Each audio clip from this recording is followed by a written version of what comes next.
ప్రయాగ్రాజ్లో జరుగుతున్న మహా కుంభమేళాలో కోట్లాది మంది ప్రజలు పుణ్యస్నానాలు ఆచరిస్తున్నారు. కానీ అక్కడున్న నీటిలో బ్యాక్టీరియా పెరిగిందని సెంట్రల్ పొల్యూషన్ కంట్రోల్ బోర్డ్ నివేదిక తెలిపింది. ఇంతకీ ఏంటా బ్యాక్టీరియా?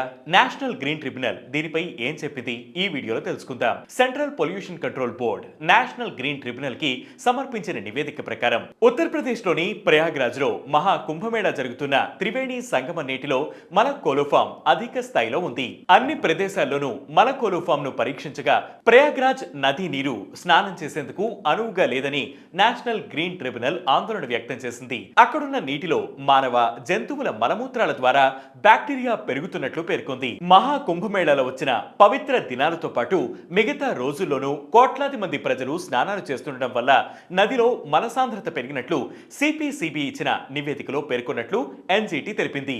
ఫిబ్రవరి 3న గ్రీన్ కోర్టు ముందుకు వచ్చిన నివేదికపై జస్టిస్ ప్రకాష్ శ్రీవాత్సవ, జ్యుడిషియల్ సభ్యుడు జస్టిస్ సుధీర్ అగర్వాల్ విచారణ చేశారు. గంగా, యమున నదుల నీటి నాణ్యత గురించి ఉత్తరప్రదేశ్ పొల్యూషన్ కంట్రోల్ బోర్డ్ సమగ్ర నివేదిక అందించలేదని గుర్తించారు.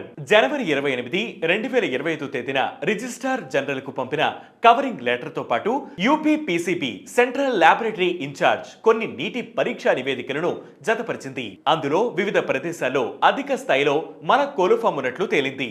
కానీ డిసెంబర్ 23, 2024 నాటి ఆర్డర్లో ట్రిబ్యునల్ నిర్దేశించిన విధంగా ఇప్పటివరకు యూపీపీసీబీ నదుల కాలుష్యాన్ని తగ్గించేందుకు ఎలాంటి చర్యలు తీసుకున్నారో సమగ్ర నివేదికను దాఖలు చేయలేదు. ఇప్పుడు నదిలో బ్యాక్టీరియాపై సిపిసిబి నివేదిక ఎన్జిటికి చేరడంతో యూపీపీసీబీ అధికారులు వర్చువల్ గా హాజరై నదీ నీటి కాలుష్య నివారణ చర్యలపై వివరణ ఇవ్వాలని గ్రీన్ ట్రిబ్యునల్ సమన్లు జారీ చేసింది. మానవ జంతువుల మలం నదులు, సరస్సులు వంటి వాటిలో కలిస్తే ఆ నీరు వ్యర్థాలతో నిండి ఉన్నట్టే. కోలిఫామ్ బ్యాక్టీరియా అనేక రోగాలకు కారణమవుతుంది. మలకోలోఫామ్ కలిగిన నీటిలో సాల్మొనెల్లా, ఈ కోలై వంటి సూక్ష్మ జీవులు పెరుగుతాయి. ఈ నీటిలో స్నానం చేయడం, తాగడం వల్ల డయేరియా, జీర్ణ సంబంధిత సమస్యలు, చర్మంపై దద్దుర్లు, ఐ ఇన్ఫెక్షన్స్, ఫంగల్ ఇన్ఫెక్షన్లు, టైఫాయిడ్ ఫీవర్, హెపటైటిస్ ఏ వంటి వ్యాధులు వచ్చే అవకాశం ఉంటుందని నిపుణులు తెలిపారు. కాగా గంగా నదిలో కాలుష్యాన్ని తగ్గించేందుకు కేంద్రం నమామి గంగే ప్రాజెక్టును చేపట్టింది. ఇందుకు యూపీ ప్రభుత్వం కూడా సహకరిస్తామని తెలిపింది. అయితే గంగా నది ప్రక్షాళన చేసేందుకు అటు కేంద్రం, ఇటు యూపీ సర్కార్ కూడా మరిన్ని నిధులు కేటాయించాలని, నదిలోకి మరింత కాలుష్యం చేరకుండా తగు చర్యలు తీసుకోవాలని పర్యావరణవేత్తలు కోరుతున్నారు.